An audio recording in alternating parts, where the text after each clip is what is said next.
नमस्कार मित्रांनो, DMER महाराष्ट्र अकॅडमीच्या आपले यूट्यूब चॅनलवर सगळ्यांचं खूप खूप स्वागत आहे. आज आपण ज्या गोष्टीवर बोलणार आहोत ना, ती गोष्ट DMER भरतीची वाट बघणाऱ्या प्रत्येकासाठी खूपच महत्त्वाची आहे. कारण दोन इतक्या मोठ्या बातम्या समोर आल्या आहेत की त्या तुमच्या तयारीची सगळी दिशाच बदलून टाकू शकतात. त्यामुळे चला अजिबात वेळ न घालवता सुरू करूया. तर प्रश्न हा आहे की त्या दोन गोष्टी नक्की आहेत तरी काय? अशा कोणत्या दोन अपडेट्स आहेत ज्या कळल्यानंतर तुमची सगळी मेहनत, तुमचा सगळा अभ्यास एकदम योग्य दिशेने जाईल? आज आपण नेमकं याच दोन मुद्द्यांवर बोलणार आहोत, जे तुमच्या यशासाठी अक्षरशः गेम चेंजर ठरू शकतात. तर मित्रांनो, आता जास्त सस्पेन्स न ठेवता सांगतोच. पहिली आणि सगळ्यात मोठी बातमी म्हणजे तब्बल 10,000पेक्षा जास्त जागा कन्फर्म झाल्या आहेत. हो, तुम्ही अगदी बरोबर ऐकलंय. आणि दुसरी तितकीच महत्त्वाची गोष्ट म्हणजे ही परीक्षा कोण घेणार हे आता फायनल झालंय. चला आता या दोन्ही गोष्टी जरा खोलात जाऊन समजून घेऊया. चला तर मग सुरुवात करूया त्या पहिल्या आणि धमाकेदार अपडेटने, आणि ते म्हणजे रिक्त पदांचे ऑफिशियल आकडे. आणि हो, हे आकडे कुठून IQ माहिती नाहीये, हे थेट सरकारच्या माहितीतून आलेले आहेत. म्हणजे तुमच्यासाठी ही एक सुवर्ण संधीच आहे. फक्त फक्त हा एक आकडा बघा, 10,643.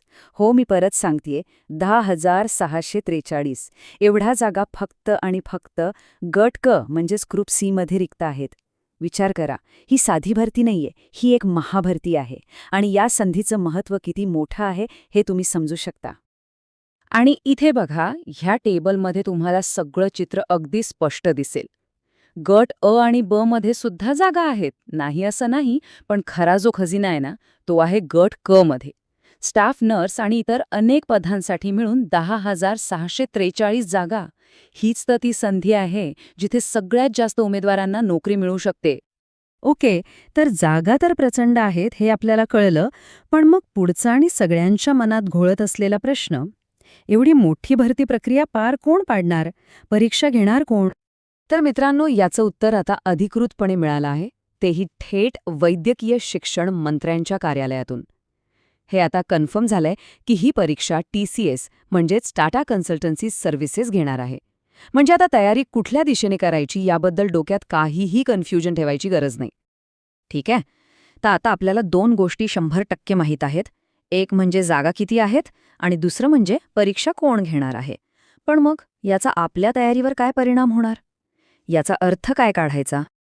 तर बघा, याचे 4 महत्त्वाचे मुद्दे आहेत.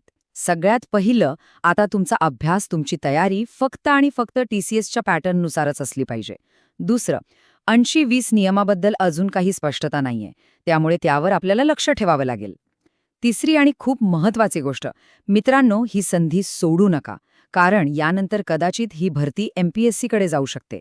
आणि चौथा मुद्दा म्हणजे जाहिरात कधीही येऊ शकते, तयारीला लागा. आता या सगळ्या गोष्टी एकत्र जोडल्या की आपल्या लक्षात येतं की हा जो क्षण आहे, ही जी संधी आहे, ती प्रत्येक उमेदवारासाठी इतकी जास्त महत्त्वाची का आहे? खरं सांगतो मित्रांनो, ही कदाचित आयुष्यात एकदाच मिळणारी संधी आहे.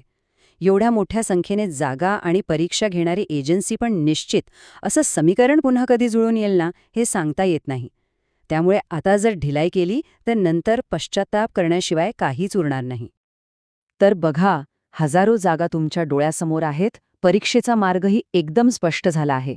आता गरज आहे ती फक्त तुमच्या मेहनतीची आणि योग्य नियोजनाची. आत्तापासून तुमच्या तयारीला सुरुवात करा. आणि हो, या भरती प्रक्रियेबद्दलची प्रत्येक लहान मोठी अपडेट आणि TCS पॅटर्ननुसार तयारी कशी करायची हे सगळं जाणून घेण्यासाठी आपल्या DMER महाराष्ट्र अकॅडमी चॅनलला सबस्क्राईब करायला अजिबात विसरू नका. चला तर मग भेटूया पुढच्या महत्त्वाच्या अपडेटसोबत. धन्यवाद.